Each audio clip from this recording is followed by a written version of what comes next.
Nous vivons avec une croyance rassurante mais fausse, celle que nous avons le contrôle sur notre propre chronologie. Tu penses que tu as des années pour apprendre ce nouveau métier, des mois pour lancer ce projet, ou même des semaines pour t'adapter aux changements technologiques. C'est une illusion de confort. Pendant que tu dors, que tu hésites ou que tu prends ton temps, le système, lui, ne s'arrête jamais. Il n'attend pas, il accélère. Ce sujet explore la compression brutale du temps à l'ère moderne.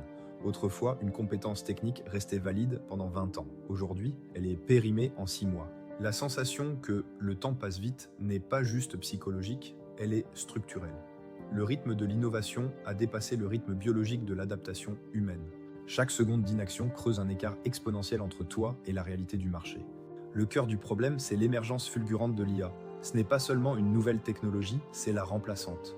Ton expertise est son terrain d'entraînement. Tout ce que tu sais faire, écrire, coder, analyser, créer, gérer, est actuellement ingéré, analysé et reproduit par des algorithmes à une vitesse que ton cerveau ne peut pas égaler. La course perdue d'avance, tu passes 10 000 heures à maîtriser un art, l'IA le maîtrise en quelques secondes après une mise à jour. Ce que tu fais aujourd'hui avec fierté sera demain matin un plugin gratuit ou une fonctionnalité automatisée par défaut. Le système ne te voit pas comme un individu créatif, mais comme un goulot d'étranglement inefficace. Pour le système, l'humain est lent, coûteux et faillible. Le constat est sans appel. Si ton activité peut être réduite à une suite logique d'actions, elle ne t'appartient déjà plus. Elle appartient à la prochaine version du logiciel. Ce sujet est un appel à la lucidité. Il ne s'agit pas d'être pessimiste, mais d'être réaliste. Croire avoir du temps est le piège ultime.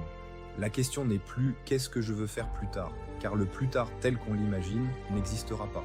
La seule question qui vaille est « quelle est ma valeur ajoutée dans un monde où la machine fait tout mieux et plus vite que moi ?»